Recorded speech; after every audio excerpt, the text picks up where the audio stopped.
Hi, and welcome to Amanda's Book Corner. I'm Amanda, and this is my review of Silent Winds, Dry Seas by Vinod Busjeet. So it's actually thanks to a local independent bookstore that I became aware of this book, and it was one of the books I was then most looking forward to that came out in August this year. I ended up getting the audiobook version of this book. I heard a preview of the audiobook and I thought it sounded excellent. I thought it might be a more immersive way to listen to the story, and in the end I actually am really happy that I did go with the audiobook version for this. Silent Winds, Dry Seas is a historical fiction novel that takes us to Mauritius, an island nation off the southeastern coast of Africa.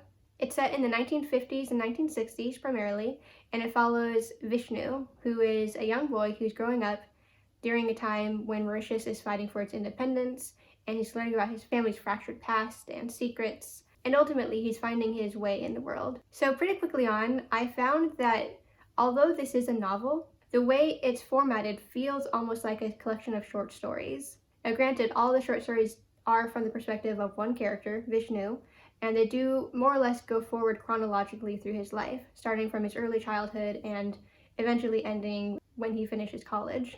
But each chapter really feels complete on its own. Each chapter focuses on a different theme, a different point in Vishnu's life, and they each have their own sort of story arc, a sort of beginning, middle, and end, a message to the chapter.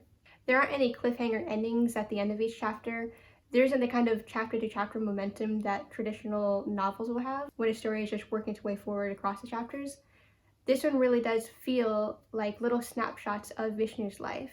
It almost works like a photo album of his life, but instead of a photo, it's a chapter that really dives into some part of his past. The way it's formatted does feel kind of quiet and contemplative, and I like that at the end of each chapter, it really allows you a chance to pause and take it all in and really absorb what has happened over the course of that chapter. In my case, I decided to take my time with this book. I would listen to about one chapter each day, and that way I felt like I wasn't rushing through. I was really having a chance to let it all sink in and feel like I was kind of growing up alongside Vishnu through the story. I like Vishnu's perspective. He's young throughout the whole book, a child and then a teenager and then eventually in his early 20s. And because of his age, he's kind of like a clean slate. I feel like we get to learn about Mauritius and his community along with him. His perspective doesn't have much judgment. It feels rather innocent, and I really think that allows for the reader to think more critically and to draw conclusions as Vishnu does. When I started this book, I have to admit, I knew almost nothing about Mauritius. But that's part of why I like to read fiction that's set all around the world. I love the chance to learn about a different country, a different culture, a different event in history, and I do believe that fiction can be the most rewarding way to do that. Of course, nonfiction will give you the facts and give you a complete picture of things, but with fiction, I feel like it's more rewarding because you're immersed in it. You get to experience things through the eyes of someone who is native to that land, and you get to see what their family is like and see what their culture is like, see what kind of foods they eat, what kind of jobs they have, what kind of goals they have. And that is very much true for this book. For example, I didn't realize before I read this that Mauritius has a large population of people who are originally from India, and in fact that is fairly recent in their history. I didn't know the different languages that are spoken there. Throughout the book you get to read, or listen to in my case, English, French, Mercian Creole, and Bhojpuri.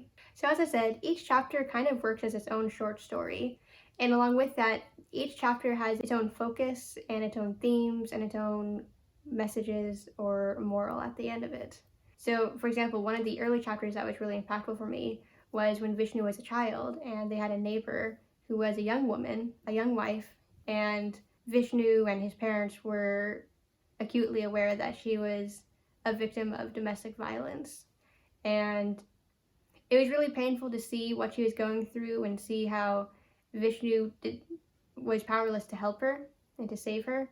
This chapter, which was perhaps one of the hardest ones to get through, it does eventually connect with other themes that we see in other chapters about the limited rights that women have, about how judgmental the people can be. Another theme that came up is politics, and we get to see how Mauritius over several years was fighting for their independence from the British. We see as two brothers are on completely different sides of the political spectrum, and they fight fiercely with each other about their different opinions on what Mauritius should do. We really get a chance to see more about Mauritius's history and its customs and the different influences that it has. Another theme that came up later on was academia and how, just like politics, it can also be very corrupt. In this case, it was very frustrating to see how Vishnu, who was near the top of his class upon graduating from high school, he's denied a scholarship and then later denied a visa to attend a good school abroad.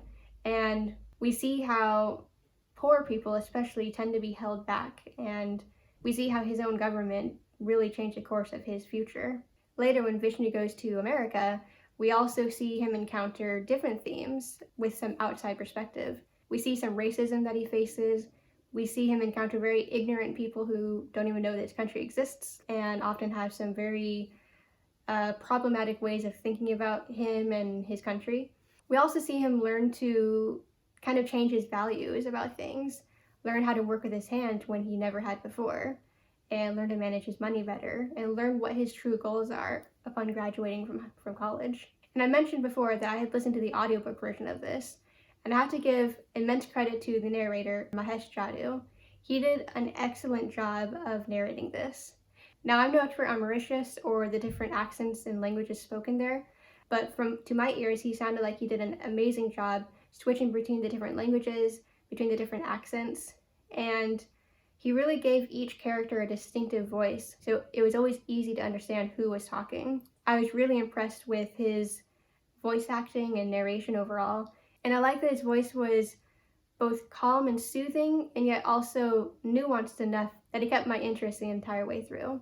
He did an amazing job, and I've only just started listening to audiobooks in the last couple of years, but he's definitely among the top narrators that I've heard. So Silent Winds, Dry Seas is a contemplative and immersive novel that almost feels like a collection of short stories, but they really do come together to make a full picture of Vishnu's early life. It's a beautiful book, and I hope to read more from the author. I know this is his first novel, but I hope he continues writing so I can read more from him in the future. In the end, I gave Silent Winds, Dry Seas 4.5 stars. I hope you enjoyed this review, and I hope to see you in my next videos as well. Please like, comment, and subscribe if you enjoyed it. Ring the bell if you want to see more of my videos in the future, and I'll see you in the next one. Bye!